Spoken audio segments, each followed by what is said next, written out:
Við heyrðum hérna áðan í henni Ágústu Ísleifsdóttur. Næst ætlar að tala Fanney Halldórsdóttir. Hún er móðir Ágústu. Gjörðu svo vel, Fanney.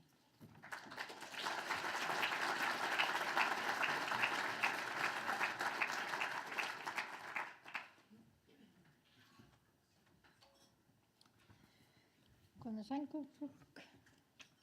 Ég er óvön að tala innan svona margt fólk en ég vona að getur tafsað þetta frá mér. Veikinda Ágústu byrjuðu mjög snemma. 21 árs gömul var hún. Fór hún fyrst inn á geðspítala og þá 23 ára og í dag er hún 43 ára. Og það var auðvitað aðdragandi að þessu og svo smátt og smátt fór að síga á seinni liðina.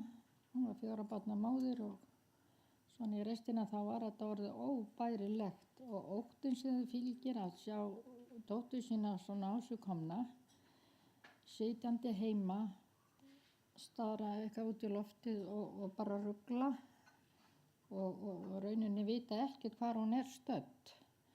Það fannst mér alveg hræðilegt og þegar maður var komið heimsækjana þá kærði hún sig í rauninni ekkert það. Hún vildi bara vera ein og reyndi, það var strax í skynni, hún vildi losna bara við okkur, vildi ekkert að við værum hjá henni. Ég fór oft með sígarettu til hennar og þar voru 3 pakkar, stundum 4 en hún neitaði því, nú reykti hún ekki svona mikið en það var nú samt. Nú, svo veikist hún alltaf meira og meira. Svo fer hún bara hreinlega í geðrof og sturlun ástand og þá erum við ráðþrota hvað gera þarf. Og þá að koma henni inn, það var erfitt og það þurfti að beita sjálfsvistingu að hún færi inn. Og það fannst mér þá þegar hún var svona ofboðslega veik og það var engin önnur ráð í gangi en þetta. Fyrst hún vildi ekki fara sjálf. Nú þá kom lögregla, borgarlæknir og fleiri. En mér fannst það hræðilegasta að upplifa það hvernig hún tók því. Átökin voru svo mikil, hrópin, öskrin og orðin sem hún gat sagt, þau voru svo hræðilega, ég held hún ætti bara ekki til þess orð. Það skriðu snákar og djöflar úr lögreglunni, skónu þeirra og það var líklykt af þeim, allt mögulegt. Og henni var ráðlagt hún skyldi fara inn en hún neitaði því, hún vildi auðvitað ekkert fara. Svo var hún sett í járn og það, mér finnst þetta vera það versta að þurfa þegar hún er svipt, þegar hún brýst svona rosalega það situr svo fast í mér. Og þegar ég var að rifja þetta upp, daginn að ég bara vildi ekki rifja það upp, mér fannst það bróðþægilegt og myndi mig bara, af hverju endilega þetta? Af hverju endilega segja frá þessu? Maður vill bara gleyma þessu. En það sem ég hef verið heppin, að þegar hún hefur verið svipt og lokuð inni og maður kemur til hana kannski eftir 2-3 daga þá var hann alveg vissi að ertu á lífi, mamma? Það var einhvern tímann á þessari öld. Þetta rennur allt sama hjá menni svona hvenær þetta og þetta var. Þú varst dáin 2000 eitthvað, nei 1970 eitthvað. Og hún var með alveg klára því að við foreldrarnir værum dáin og systkini hennar og börnin hennar. Og manni fannst þetta náttúrulega ömurlegt, þessar ranghugmyndir og rugl sem maður þurfti að horfa á. En sjálfu sér hún fleka svona létt og kátt og reyndi nú að slá hann út af laginu og gat nú oft komið enn í nokkuð gott skap og reyna að tala svona fyrir en hlutirnir væri svona. En ég held að maður ekki gert sér grein fyrir því hvað þetta er alvarlegt mál að svipta nákominn ættingja sjálfræði. En hún hefur aldrei látið það bitna á mér, sem ég sagði, aldrei látið það bitna á mér og aldrei talað það og ég vil ekki tala það. Og að vinna úr þessu hef ég aldrei gert og finnst svo sem engin ástæða að vera að koma átt að átræðisaldur til hvers að vera að fara núna að láta vinna úr þessu, mér finnst það bara ekki taka því. En eitt skipti vorum við erlendis og þá veikist hún mjög mikið og bróðir hennar var hjá henni, daldist í smá tíma og hann var hræddur sjálfur og var hræddur nú líf sitt, þorði varla að sofna. Tók hnífa, skæri og faldi þau. En svo sá hann að þetta gat ekki gengið niður lengur og talaði við systur sinni eina og bróður sinn og einhverja fleiri að þetta geti ekki gengið inn þyrfti hún að fara. En hún har neitað, það væri ekkert að henni. Hún væri bara heilbrigð og hún sæti bara heima og gerði með engum mein. En svo fór hann nú að leita ráða hvernig hann átti að bera sig að koma henni inn, en það var erfiður ferill. Það gat enginn koma henni inn á þess að hún vildi það sjálf nema við foreldrarnir gerðu það. En við vorum bara ekki til staðar. En svo var nú komið borgarlæknir í þetta, hann sætti nú að byrja þar en það var ekki hlustað á hann. En samt endaði nú með því að borgarlæknir kom og sá strax að hún var veik og það byrjaði þessi talsmáti sko. Þú var svona, það hangir í þessi snákar og eðlur og allt þetta og skrattir líka.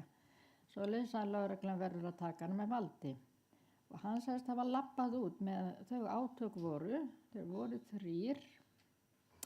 En þar sem hún fannst óþægilegt að það þurfti að labba langa leið, bíllinn var settur alveg lengst niður á heldur við götuna og hún var svona efst í botnlanganum. Og hann sagði það að hún barðist að hæla og hnakka og öskaraði og hann sagði þetta verið það versta, ég talaði við hann í fyrradag, það versta sem hann hefur gert ævina og mun aldrei gera slíkt aftur. Því þetta væri svo mikill hryllingur að náinn ættingi skul við þurfa að koma að þessu og ég alveg sammála því. Þetta reyndi mest á mig en aftur á móti sviptingin, ég gerir mig ekki grein fyrir því fyrir núna, það verið að ræða það. Hvað það hefur mikil áhrif á sjúklingin að vera sviptur og hún segir að þegar við vorum komið til hennar bara daglega og ég var alltaf hrædd þegar ég kom ekki einn daginn og þá rankaði ég við mig og ég hef ekkert farið til Gústu og ekkert heyrt í henni og þá var maður hrædd að hún gerði sjálfum sér eitthvað og gerði það ekki. Svoleiðis að svona var nú ferillinn, einu sinni átti hann að fara inn á Kleppsspítala. Átti að vera þar bara svona á nóttinu og mátti sko að fara út á daginn. Og við hjónin verðum komin í svefn, ég vann mikið, kvöldvakt allan dag, 180% vinnu og það tótti nú mikið. Og hún kemur með plastboka og bankar hérna eitthvað gangur 12 nóttinu og segir mamma má ég koma og átti ekki verið inn á Kleppi. Nei mamma, ég get ekki hugsað mér að leyfðu mér, ég sko vera þæg og góð. En hún var í óboðslegu rugli, bara í hringn og klári geðrofi. Og svo var gráturinn og grátið og maður náttúrulega hvíldist ekkert og svaf illa. Nú hún labbaði fram og tilbaka og þegar maður fór út í svefnbergið inn á klósett þá þurfti maður alltaf að passa sig á að vera ekki fyrir sko. Svo kom ruglið þannig að hún fór að hringja og ég heyri gráturinn og það er hringt og hún kemur grátandi og segir mamma ég þarf að giftast morðingja sem er í Rússlandi. Og þá hafði hún eitthvað rússnesk maður hringt í hana og sagt við hana sko hann skyldi hægt að drepa börnin eða fyrir mig þessi morð sem að gera ef hún vildi giftast honum. Og ég náttúrulega sá að þetta var náttúrulega alveg bara að verða bara algjör sturlun. En að koma inn, það gekk ekki. Ég hringdi hún og gerði og spurði hvort það var ekki hægt að koma inn. En hún varð alltaf að fara sjálf og einhvern megin var ég að reyna að tala alveg til. Svo fer hún bara sjálf. Hún átti bíl en ég faldi nú bíllyklana en ég veist ekki hvernig hún náði bíllyklana eða hvort hún beðið mig það og hún fer upp á geðdeild og þegar ég kem af næturvaktinu klukkan að verða 12:30 nóttin þá hún ekki heima. Pabbinn hafði ekkert vita hvað hún væri. Og hvað ég var hrædd. Ég hugsaði hvað hefur orðið af henni? Og ég hringi upp eftir, Jú, hún var það bara sofandi og hún var bara hreinlega lögð inn og það voru engin átök við það. En svo var það líklega síðasta skipti sem hún fer inn og það þurfti ekki að svipta hana, að þá vissi ég að hún var að gera einhver skandalan í göngugötunni sem fer út í búð. Og þá var hringt í mig úr skóla sem ég vinn og var að vinna og spyr hvort að Ágústa sé ekki lasin. Nei, ekki svona, auðvitað var hún lasin, en ég held að hún var ekki svona mikið lasin þá. Og getur nú verið að hún sé eitthvað agnast í börnunni hérna í göngugötunni.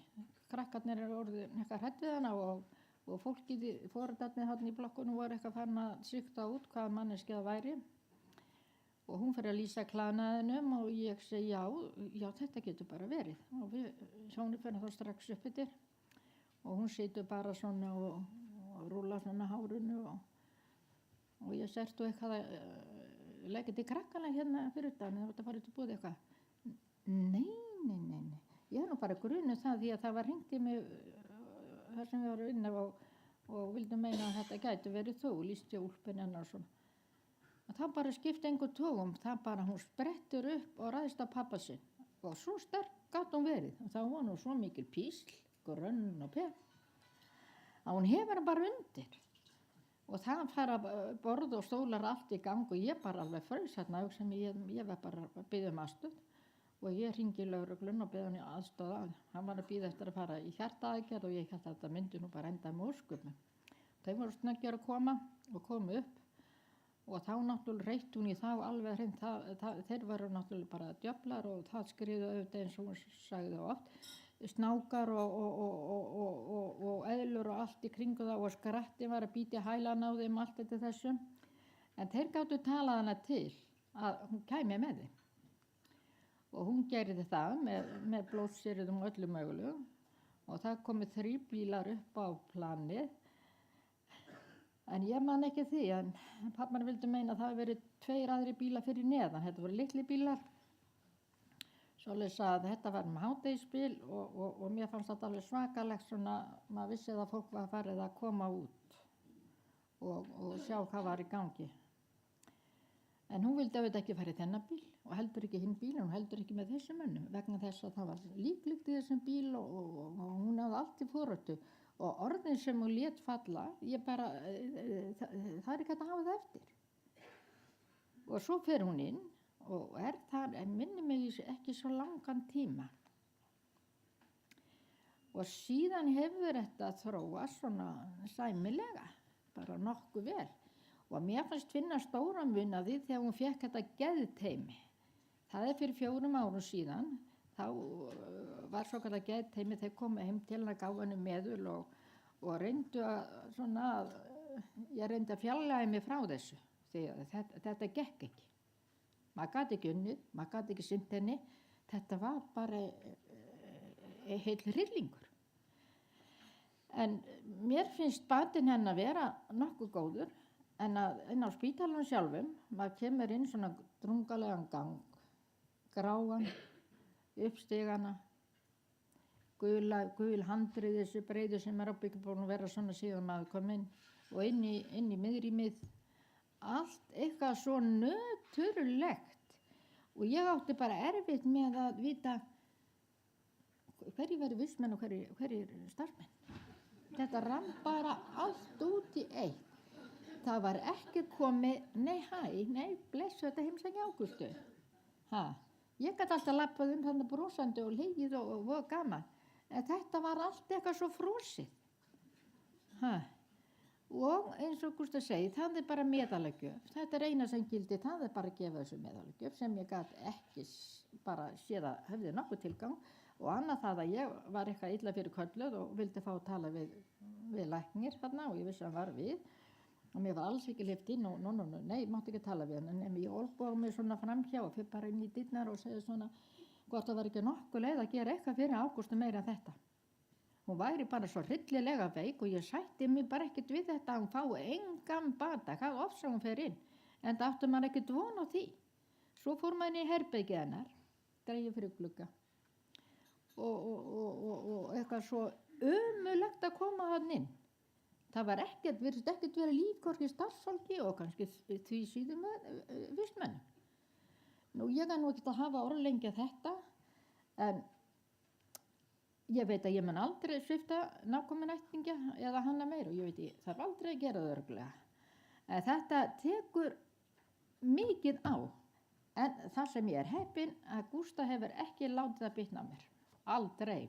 En í hjarta mínu maður, sérstaklega eftir þessa umræðu hérna sjálfsvildingu, þá gerum við sér grein fyrir, þetta bara fáránlegt að ættingi skuli standa í þessum. Takk fyrir gott ljóð.